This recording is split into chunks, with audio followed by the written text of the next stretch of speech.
What's up guys, and welcome back to Driven by a Dream. And if you watched last week's episode, you would know my first car in fact was the Alfa Romeo GT Junior, and this is my girlfriend's Alfa Romeo GT Junior, so you can think how special this episode is to me. So unfortunately this isn't mine, but fortunately for me, she has borrowed it for me to make this video for you guys. So let's have a look at this beautiful car. Now this is a 1972 Alfa Romeo GT Junior, and it is the 1600 body, but it has the 2-liter engine, but not from a GT Junior. It has the 2-liter Berliner engine. So what's the difference, you may ask? Well, the Berliner engine has much more torque than the GT Junior engine has, and it's a bit quieter, but not that quiet, but it's, when you're inside, it's a bit quieter. So it's a much more pleasant drive than the normal GT Junior, like the one I had. When I had that one and me and my girlfriend was running it, we had to literally scream at each other to hear what we're saying to each other. So it's a very nice engine that this little car has in, and it's still basically the same engine, but with a bit more torque, and not that big of a kilowatt difference, but it does have a bit more torque than the normal GT Junior engine. And just look at it, how beautiful is this car. I mean, this car might be more than 40 years old, but the styling of it is certainly not 40 years old to me. It's such a beautiful car, and this car is a big iconical car for Alfa Romeo. In its day, the cars like the Porsches and all those stuff, let's not talk about Ferraris and stuff like that, which most of us know is where Ferrari came from, is from Alfa Romeo. But anyways, the Porsches of those days and stuff, it struggled to keep up with the GT Juniors. So you can think how special this car is. So if you just look at the form of it, it is such a beautiful design.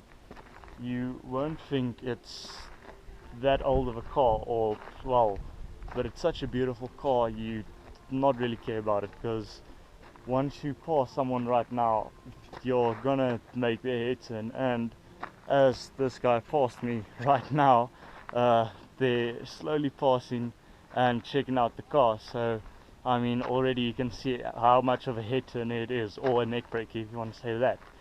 So this is a astonishingly beautiful car, and there's nothing that can live up to this car's expectations on the road. But yeah, let me show you inside, and it's the same story at the inside. It's just a very nice place to be, and it's beautiful. So now, before you get into the car, once again, just like my Alfa Romeo Spider, you can see the little Alfa Romeo writing here once you get in.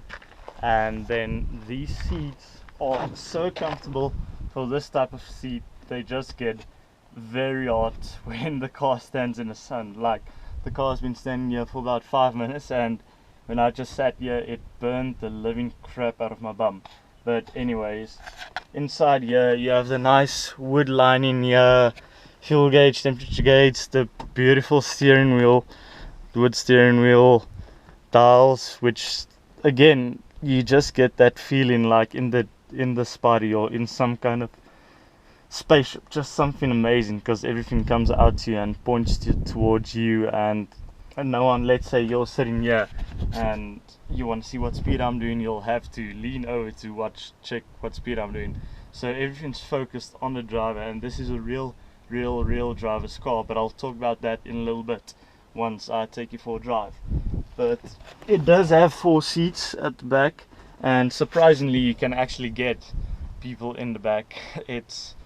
We've done it before. I've had 5 people in my GT Junior. I might just show a photo of my GT Junior for you in this clip, and then you can see how that looked as well.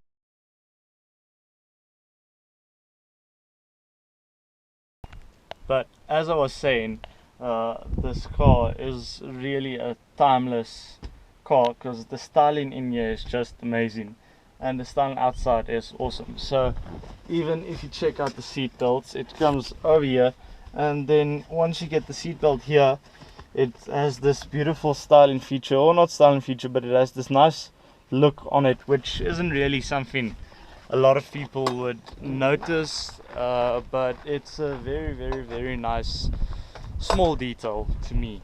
So yeah, and then once you want to look at the boot, I mean, if you check here, it doesn't seem like it has a huge boot or something. And once again, why do you need a big boot if you're, well, like me? So let me just show you, because when you get into the GT Junior, and the first thing I remember when I checked out my GT Junior and we wanted to see where's the boot or what's in the boot, because apparently there was some spare parts in the boot,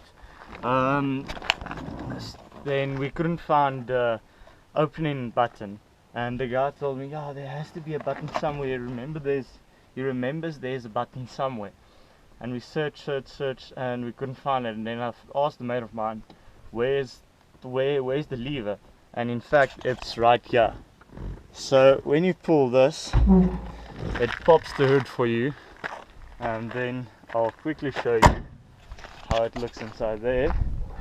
So here's the boot, quite a big boot, and yeah, so for a car like this, it has a decent size boot, and we all know Alphas is very, very, very, very, very picky, so you need the jumper cables and everything.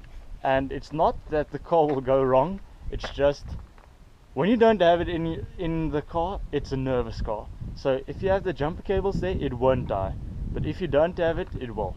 But yeah, and then closing boot lid isn't normal, just push it closed, because then it's a very thin metal up here, so you'll push a little hole in the boot. But there's a special technique to closing this boot, so you just take your thumb and flip it down, and that's how you close it. It's a bit odd, but yes, that's how you close it. So I think I've talked enough nonsense for now. I think we should go for a drive. Okay, so we're on the road now in the GT Junior, and it feels like home. It feels like driving my old GT Junior, but the difference is, let me just close here so that we can hear properly. There's always a difference in GT Juniors. Like, there's no GT Junior that's the same as another one. When I used to have mine, I drove one of my friends' GT Juniors, which was also the 1715, which is basically 1.8, and it drove completely different. You sat much higher than you sat with mine, and you sat more to the side of the car in his, where mine was like this one, more to the middle of the car, and the passenger seat is more to the window of the car than my friend's one was, and this is more like the one I had. So the feeling of driving this GT Junior really takes me back to my own GT Junior, which is a bit sad, but it's okay, because I have my Spider now, and it's an awesome car, and I get to drive this car now, so I'm not complaining. So this is really a unique car. These cars really teach you how to drive. It's not all of these driving aids and this and that. If you want to put your foot down, you'll have to think ahead. Is the road wet? Is there gravel on the road? How does the road look? What condition the road is in? So, for instance, when one of my friends drove his GT Junior for the first time, he went and it was a wet road, and he was stopped against a bit of a hill. And what happened is he didn't really give a lot of petrol or something, just went relaxing, started pulling away. Once he started pulling away, he started spinning.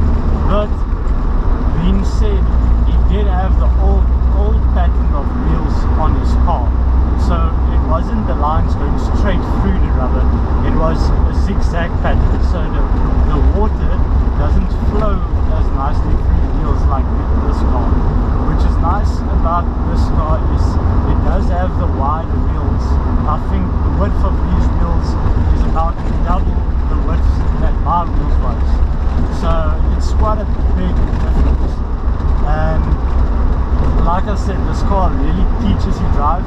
When I spoke to my nephew, he had a BMW 325 IS, and that thing also learned him to drive. But this car is the same.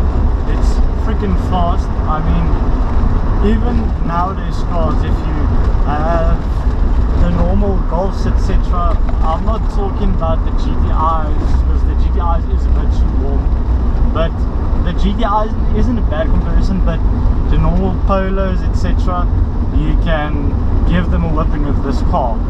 That's how much power this car has. And which is nice about this 2-litre engine, as I said, it's the Berliner 2-litre engine, so it isn't a GT Junior 2-litre engine, so you really have that nice torquey feel, so you don't have to be shifting. And then another thing that's really nice with the GT Juniors is that, let's say I want to put my foot flat, I want to gear down, I want to put my foot flat, this car can rev to 8,000 revs with ease. It doesn't sound like it's hurting, it doesn't sound like anything is happening to the car. It's really a car that's made to be driven. The gearbox, for instance, when you drive a GT Junior, you would know.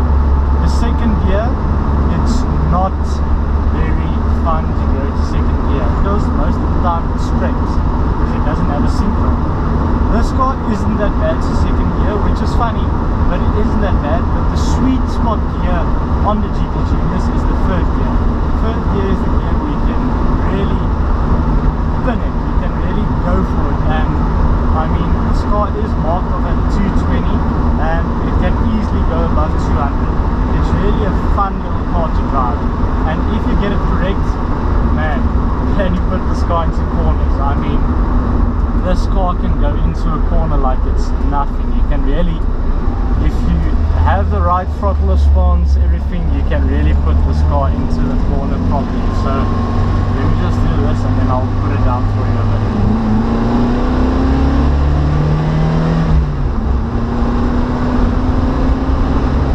So it's pretty fast.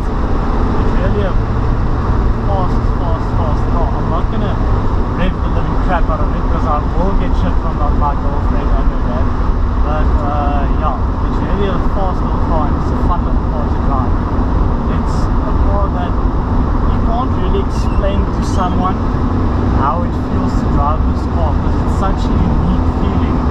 You really need to get into the car and drive yourself. And what we found when we go on cruises with the other classic car owners clubs, with the Junior, the speed limit on the highways is 120 kilometers an hour. With the Junior, you can do that with ease. You can do 140, cruise along with ease. With, let's say, the older Fords or whatever, sometimes struggle to do 120 up. Let's say the Ford from this year, or the Nissans, or whatever you want to call whatever goes with us. It's not to be compared with this car, because this car was running with supercars of that day, so you can't compare this car to a normal everyday car from the 1970s. So it's really a very unique car and a very fun car to drive.